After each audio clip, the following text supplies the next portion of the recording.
Bienvenidos una vez más a nuestro informativo. Hoy abrimos el bloque internacional de noticias. La policía egipcia interviene para impedir. China argumentaron en Nueva York ante la comisión. Como noticias nacionales presentamos medio centenar de asociaciones pro vida han convocado a facilitar datos precisos al respecto a la. Terminaremos con noticias de la Santa Sede. El Vaticano recoge firmas para defender a no nacidos. De la Conferencia Episcopal Italiana. Bienvenidos a nuestro informativo semanal de Radio HM. Esta semana les acompañamos Sonia Moset e Isabel Jordán. Hola Isabel. Hola Sonia. Como cada semana compartiremos con ustedes algunas noticias del mundo y de la Iglesia. Abrimos el bloque internacional de noticias con los siguientes titulares. Absuelven al imán que acusó de blasfemia en Pakistán a una niña cristiana con discapacidad. Colombia convocan campaña Dona Nobis para sostenimiento de la Iglesia. La campeona mundial rusa de pértiga denuncia la presión del lobby gay y pide respeto para su país. Comentaremos también algunas noticias nacionales. Estos son nuestros titulares. Enérgico impulso a la segunda fase de alerta de Hazte Oír contra la telebasura de Telecinco. Crossroads llega a Santiago y se consolida como peregrinación anual por la defensa de la vida. 500.000 de fieles participan en el Rocío Chico. El cardenal Rouco inicia el proceso de beatificación de su auxiliar Romero Posé. Terminaremos con noticias de la Santa Sede. Ángelus del Papa, el Papa Francisco. La verdadera fuerza del cristiano es la fuerza de la verdad y del amor. Vaticano califica de inaceptables ataques a más de 60 iglesias cristianas en Egipto. Mensaje del Papa a los participantes y organizadores de la 34ª edición del Meeting de Rimini para la amistad entre los pueblos. El Papa escribe a una reclusa para agradecerle las hostias con las que celebra misa. Benedicto XVI sale a Castel Gandolfo para rezar a la Virgen y escuchar música clásica. El Papa interrumpe sus vacaciones para recibir a 200 estudiantes japoneses. Comienza nuestro informativo. Absuelven al imán que acusó de blasfemia en Pakistán a una niña cristiana con discapacidad. Un tribunal pakistaní ha absuelto de todos los cargos al imán musulmán Khalid Jadoom, que acusó falsamente de blasfemia a una niña cristiana y discapacitada. En 2012, Jadoom acusó a esta adolescente por quemar varias páginas del Corán. Según la cadena británica BBC, el imán introdujo varias páginas del Corán en una bolsa que contenía cenizas, propiedad de Masih. El imán fue acusado de tender una trampa a la niña cristiana, aunque nunca fue formalmente imputado. La joven pasó varias semanas en una cárcel de máxima seguridad a petición de varios grupos islamistas del país. Las autoridades finalmente retiraron los cargos contra la niña, pero ella y su familia se vieron obligadas a huir a Canadá tras recibir numerosas amenazas de muerte. Los testigos que presenciaron cómo el imán introdujo las hojas del Corán en la bolsa han retirado sus acusaciones y ante la falta de testimonios, el juez ha decidido absolver a Jadoom. La ley de blasfemia en Pakistán se ha convertido en la principal arma arrojadiza contra los cristianos que se ven amedrentados con ella. Convocan campaña Dona Nobis para sostenimiento de la Iglesia. La Conferencia Episcopal de Colombia ha invitado a todos los fieles a participar el domingo 25 de agosto de la campaña anual Dona Nobis, con el objetivo de apoyar en el sostenimiento de la tarea evangelizadora de la Iglesia en el país, así como la búsqueda de la paz y la reconciliación, la promoción humana y el servicio a los más necesitados. Dona Nobis, que en latín significa dar, busca además concienciar a los feligreses en su responsabilidad de sostener el crecimiento católico en el país, identificándose con sus obras, considerando las distintas situaciones económicas, sociales, entre otros, que vive cada diócesis y teniendo así una participación más eficaz y activa como pueblo de Dios. Dona Nobis también busca ser un elemento que promueva el sentido de pertenencia a la Iglesia Católica, con el fin de que cada comunidad se esfuerce en hacer crecer sus instituciones, mantener su parroquia, misionar en el barrio, asistir a los más necesitados y estar informada de cómo se utilizan sus donaciones. La Conferencia Episcopal de Colombia, para el sostenimiento de la obra evangelizadora, te invita a que dones 1,000 pesos. Dirígete a tu parroquia, reclama el sobre y regrésalo con tu donación y tus datos personales. Con tu donación, la Iglesia Católica en Colombia desarrolla los programas y proyectos de evangelización, promoción humana, búsqueda de la paz y la reconciliación y el servicio a los más necesitados. Recuerda, apóyanos este 25 de agosto con tu donación. Campaña de autosostenimiento de la obra evangelizadora de la Iglesia en Colombia. Dona Nobis. La campeona mundial rusa de pértiga denuncia la presión del lobby gay y pide respeto para su país. El Parlamento ruso ha aprobado recientemente una ley nacional que prohíbe el proselitismo homosexual en los escolares. El lobby gay ha emprendido su particular campaña en contra de Rusia y trata de hacer presión en el mundo del deporte. Ya ha fijado su objetivo: los próximos Juegos Olímpicos de Invierno de 2014 en Sochi. La atleta rusa Selena Isambayeva, campeona del mundo en salto con pértiga, ha criticado el gesto de la sueca Emma Grimm, quien compitió en los mundiales de atletismo de Moscú con las uñas pintadas con los colores del arco iris, calificándolo como una falta de respeto hacia Rusia, haciendo alusión a la ley contra la promoción de la homosexualidad vigente en este país. Con respecto a la homosexualidad, Isambayeva quiso dejar claro que no tiene nada en contra del colectivo, respetando la libre decisión de cada uno, pero aseguró estar completamente en contra de su promoción. Cuando nosotros viajamos y estamos en otros países, intentamos seguir las leyes que están ahí en vigor. No estamos intentando imponer nuestras leyes en otro lado, simplemente nos limitamos a ser respetuosos, explicó la rusa. Y ahora nuestras noticias nacionales. Enérgico impulso a la segunda fase de la alerta de Hazte Oír contra la telebasura de Telecinco. En menos de 2 horas, más de 2.000 ciudadanos han dirigido sus mensajes de alerta a los nuevos anunciantes que están apareciendo en el programa de campamento de verano emitido por Telecinco, cuando este ya ha sido abandonado por todas las marcas que recibieron la alerta cívica en contra de la vejación a la mujer. Tras una primera fase en la que todos los anunciantes han retirado su publicidad del polémico programa, 3 de los primeros anunciantes comunicaron oficialmente que retiraban la publicidad: Burger King, Mutua Madrileña y McDonald's. Y las otras 3 marcas, Orange, Amena, Minute Maid, Coca-Cola y NG Direct, también han retirado la publicidad de este programa, aunque sin comunicación oficial. Sin embargo, nuevas marcas han empezado a anunciarse en este espacio: El Corte Inglés, Danone, Nestlé y Balay. Por su parte, los ciudadanos han decidido no dar tregua a la denigración y humillación en la televisión y han emprendido un nuevo aviso de boicot a todos aquellos anunciantes que han empezado a sostener con su dinero esta clase de programas. Los 3 primeros anunciantes han agradecido los mensajes porque les han servido para tomar conciencia del programa que estaban apoyando. Crossroads llega a Santiago y se consolida como peregrinación anual por la defensa de la vida. Por segundo año consecutivo, la peregrinación de jóvenes llega a Santiago de Compostela después de haber recorrido 2.000 kilómetros por toda la geografía española, recogiendo firmas en defensa de la vida y denunciando el crimen del aborto que asola nuestro país, con 120.000 víctimas al año, según cifras oficiales. Los jóvenes partieron de Barcelona el 1 de julio. Con el apoyo de una autocaravana, recorrieron pueblos y ciudades españolas, llevando la alegría y el testimonio de que toda vida humana merece la pena. Durante la peregrinación, los jóvenes pro vida españoles han tenido que soportar no solo la dureza del camino y el cansancio, sino también algunas provocaciones de los pro muerte que con insultos y violencia, como únicos argumentos, tratan de impedir la marcha anual por la vida. La alegría de estos jóvenes se acrecentó cuando se encontraron casualmente en la plaza del Obradoiro con jóvenes peregrinos venidos de Francia que portaban banderas de la Manif pour tous en defensa del matrimonio y de la familia y del derecho del niño a tener un padre y una madre. Unas 500.000 personas han participado en los cultos y la procesión extraordinaria por el bicentenario del Rocío Chico, según los datos facilitados por el Ayuntamiento de Almonte, Huelva, que ha destacado que se ha tratado de la edición más concurrida de la historia. El gobierno local ha hecho un balance muy positivo de la procesión extraordinaria de la patrona de Almonte por el bicentenario devoto de Acción de Gracias, conocido popularmente como el Rocío Chico, que se conmemora cada 19 de agosto tras salvar a la localidad de un aniquilamiento en tiempos de la invasión francesa 1808-1813. La solemne función en su segundo centenario tuvo lugar el pasado lunes en el santuario y fue presidida por el obispo de Huelva, José Vilaplana Blasco.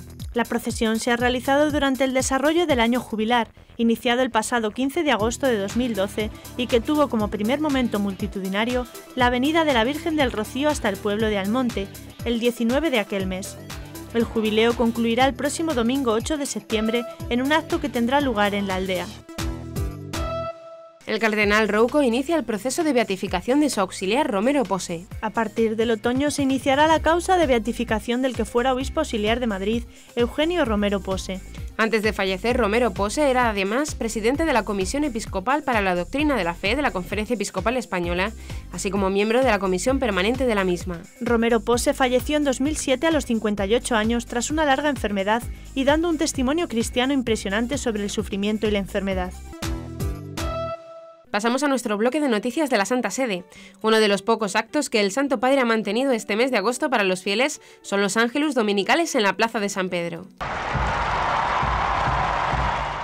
Una gran cantidad de peregrinos rezó el ángelus con el Papa Francisco el domingo 18 de agosto en la Plaza de San Pedro. Recordando las lecturas de la liturgia dominical, el Papa pidió a los fieles tener la mirada fija en Jesús, origen de nuestra fe, de nuestra relación filial con el Padre Celeste. Deteniéndose en la página del Evangelio de Lucas, el Papa citó una frase de Jesús que dijo debe ser explicada para que no genere malos entendidos. ¿Piensan ustedes que he venido para traer la paz en la tierra? No, les digo que he venido a traer la división. Estas palabras significan que seguir a Jesús no es jamás una elección neutral, jamás un acuerdo, sino que es renunciar al mal y al egoísmo y elegir el bien, la verdad y la justicia, también al precio de sacrificios. El Papa agregó, pero atención, no es Jesús el que divide. Él pone el criterio, vivir para sí mismo o vivir para Dios y para los demás, hacerse servir o servir, obedecer al propio yo u obedecer a Dios. He aquí en qué sentido Jesús es signo de contradicción. Gesù è segno di contraddizione. Dunque questa parola del Vangelo non autorizza affatto l'uso della forza per diffondere la fede. È proprio il contrario. La vera forza del cristiano è la forza della verità e dell'amore. Por lo tanto, esta palabra del Evangelio no autoriza de hecho el uso de la fuerza para difundir la fe. Es precisamente al contrario, la verdadera fuerza del cristiano es la fuerza de la verdad y del amor, que comporta renunciar a toda violencia. Fe y violencia son incompatibles, fe y violencia son incompatibles. En cambio, fe y fortaleza van juntas. El cristiano no es violento, pero es fuerte. ¿Y con qué fortaleza? Con aquella de la mansedumbre. La fuerza de la mansedumbre, la fuerza del amor. Ma è forte. E con che fortezza? Con quella della mitezza. La forza della mitezza, la forza dell'amore. Vaticano califica de inaceptables ataques a más de 60 iglesias cristianas en Egipto. Tras la enérgica y reiterada llamada a la paz y la reconciliación realizada este lunes por el Papa Francisco para poner fin a la violencia en Egipto, el prefecto de la Congregación para las Iglesias Orientales, cardenal Leonardo Sandri, ha señalado que son inaceptables los ataques y la destrucción en más de 60 iglesias cristianas en todo el país. En declaraciones a Radio Vaticana, el purpurado se ha referido a los innumerables episodios de violencia en Egipto contra los cristianos, realizados por los autodenominados hermanos musulmanes, que quieren llegar al poder y que constituye una campaña de intimidación que advierte a los cristianos fuera del Cairo para que se alejen de la política. Sobre los graves episodios, el cardenal Sandri ha dicho que toda la destrucción de las iglesias que han sufrido los cristianos son inaceptables, sobre todo porque en particular los católicos son una minoría. Nunca se puede usar la fuerza, la violencia o el terrorismo o el poder militar para resolver los asuntos de la fe. Debemos pensar en el mandamiento de Dios de amarnos los unos a los otros, que es válido para todos, ya sean musulmanes o cristianos, ha dicho el cardenal. El Papa Francisco ha enviado sus reflexiones a los participantes y organizadores de la 34ª edición del Meeting de Rímini. El Santo Padre asegura a los participantes en el evento que el poder teme a los hombres que dialogan con Dios porque los vuelve libres y no asimilables. El Meeting de Rímini para la amistad entre los pueblos es un evento sobre cultura, política, religión y arte que se realiza todos los años desde 1980 en la ciudad balnearia italiana de Rímini. Este año ha tenido por título La emergencia hombre. Organizado por el Movimiento Eclesial Católico Comunión y Liberación, ha propuesto una reflexión y confrontación abierta sobre diversos temas, a través de una gran cantidad de encuentros, debates, exposiciones, eventos musicales, literarios y deportivos. Dura una semana y se realiza en la segunda quincena de agosto, el mes central de las vacaciones de verano en Europa, y por el meeting pasa más de 1 millón de personas. El Papa escribe a una reclusa para agradecerle las hostias con las que celebra misa. Responsables de la Pastoral Penitenciaria de Buenos Aires pusieron en marcha un taller de producción de hostias para las celebraciones eucarísticas de la zona. Desde hace varias semanas el Papa Francisco celebra misa en Santa Marta con las hostias elaboradas por Gaby, una reclusa que participa en este programa. Esta mujer se la regaló junto con una carta escrita por ella misma en donde le contaba su historia. Al pontífice le emocionó su caso y le respondió con esta carta manuscrita para agradecerle las hostias. Le asegura que guarda las fotos que le envió y que reza por ella. Gaby asegura sentirse reconfortada y animada para reemprender su vida. El Papa Francisco ya ha manifestado que en la medida de sus posibilidades responderá personalmente a las personas que se dirijan a él. El caso de Gaby es un ejemplo de ello. Benedicto XVI sale a Castel Gandolfo para rezar a la Virgen María y escuchar música clásica. El Papa emérito Benedicto XVI viajó el domingo a Castel Gandolfo para pasar la tarde paseando por los jardines de la residencia de verano, donde ha vivido durante los últimos 8 años los meses más calurosos. Benedicto XVI, según informó la agencia italiana AMSA, pasó la tarde del domingo en Castel Gandolfo acompañado de las Memoris Domini, las 4 mujeres consagradas que le atienden desde hace años. Aprovechó para rezar el rosario por los jardines y después disfrutó de un breve concierto de piano. La visita duró 3 horas y después regresó al Vaticano. Antes del verano, el Papa Francisco invitó a Benedicto XVI a trasladarse a Castel Gandolfo durante el verano para refugiarse del calor, pero el Papa emérito declinó la oferta y prefirió permanecer retirado en el Vaticano. El Papa interrumpe sus vacaciones para recibir a 200 estudiantes japoneses. Alegre, cercano e imprevisto. Así ha sido el encuentro que tuvo lugar en el Cortile di San Damaso entre el Papa y un grupo de 200 estudiantes japoneses. Una audiencia muy particular, ya que en el mes de agosto el Papa no recibe a casi nadie. Aún así, Francisco quiso tener el detalle de atender personalmente a este grupo de alumnos y les explicó en un improvisado discurso la importancia del diálogo. El Papa les dijo: el diálogo es muy importante para la propia madurez, porque gracias al encuentro con otras personas y culturas, con el encuentro sano con otras religiones, uno crece y madura. Además, Francisco les dijo que para alcanzar el entendimiento y la paz entre culturas es preciso tener una actitud abierta. La humildad, la capacidad de encontrar a las personas, a las demás culturas con paz, la capacidad de hacer preguntas inteligentes. ¿Por qué tú piensas así? ¿Por qué esta cultura hace esto? Escuchar a los otros y luego hablar. Primero escuchar y después hablar, y esto es la humildad. Francisco tiene un cariño especial por Japón y en varias ocasiones ha explicado que de joven quería ir allí como misionero. Al terminar el encuentro, una alumna agradeció al Papa sus palabras y todos juntos le cantaron el himno de su colegio. Por tanto, hasta aquí ha llegado nuestro informativo semanal. Esperamos que haya sido de su agrado. Recuerden que les invitamos a continuar con nosotros siguiendo el resto de nuestra programación en directo a través de la web www.radiohm.net. En ella podrán encontrar también distintos podcasts con los informativos anteriores y otros audios que también pueden ser de su interés. Seguiremos estos días informando de las noticias de la Iglesia y del mundo a través de nuestros breves espacios informativos que les ofrecemos todos los días, cada media hora, aquí en Radio HM 88.9 FM y HM Televisión. Ayer, hoy y siempre, la verdad. Muchas gracias por habernos acompañado. Les han informado Isabel Jordán y Sonia Moset. Un saludo desde los estudios de Radio HM. Hasta la próxima semana.